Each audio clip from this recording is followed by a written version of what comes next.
Jean-Marie ne nous a pas expliqué pourquoi lui avait préféré l'agence traditionnelle. Enfin, en tout cas... Alors très franchement, j'ai pas préféré ou pas préféré. Moi, à l'époque, j'avais 20 ans. J'ai commencé dans une agence qui est aujourd'hui numéro 1 d'un grand réseau national que tout le monde connaît. C'était le modèle à l'époque en vogue. Moi, par rapport à Emmanuel, je suis plus jeune, mais j'ai commencé il y a plus longtemps. Donc c'est vrai qu'à l'époque, les mandataires... Il n'y avait pas ce réflexe de... Alors déjà, j'étais dans une grosse agence avec vraiment la culture de l'agence immobilière et du réseau, qui d'ailleurs m'a appris beaucoup de choses. Je le souligne tout le temps. Bien sûr, c'est important. Mais aujourd'hui, je reviens dans le métier avec un constat quand même, c'est que le modèle de l'agence traditionnelle est quand même aujourd'hui en souffrance.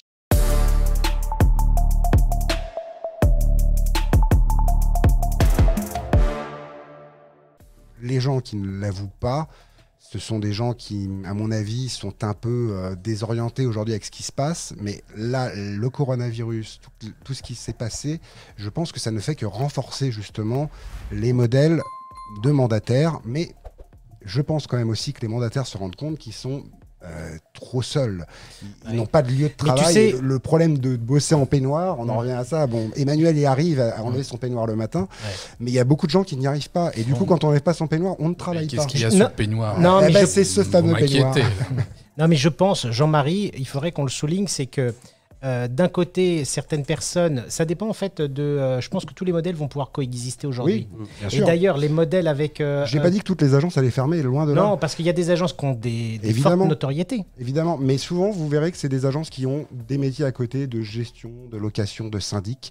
L'agence tradi qui ne fait que de la transaction, très honnêtement, il va falloir qu'ils s'accrochent très fort parce qu'ils ont deux soucis. Ils ont le problème du recrutement.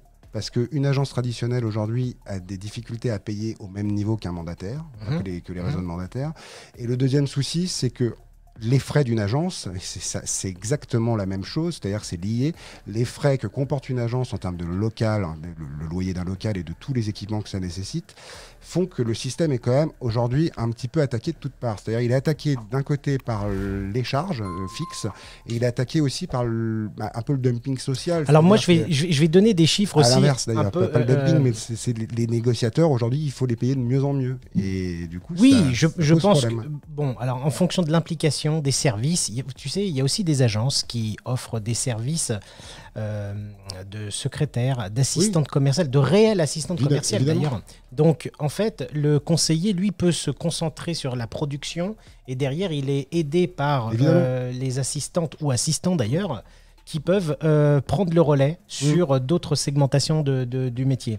Mais au-delà de ça, les chiffres que j'ai eus dernièrement sur une dernière étude, c'est que si on prend dans les réseaux de mandataires à l'année et que je fais la moyenne de toutes les ventes, on a 6 ventes par conseiller à l'année. Et si je vais dans les réseaux d'agences, on va dire traditionnels, on est à 11 ventes. Oui, mais je te fais je vais changer un peu la façon de regarder les choses, l'objectif. Avec 6 ventes en étant payé entre 70 et 100% des honoraires, ils gagnent mieux leur vie qu'avec 11 ventes en agence traditionnelle. Et ils ont travaillé, ils ont fait moins de ventes, donc c'est moins d'emmerdes. Enfin, mais tu bénéficies pas aussi à un moment d'un rayon de soleil d'un client qui rentre et qui t'apporte une estimation où je reviens au bout de quelques années. Alors de l'autre côté, on peut aussi l'avoir. Mais ce que je veux dire, c'est est-ce que la solution finalement serait pas, si je mélange les deux, j'arrive à de l'hybride ?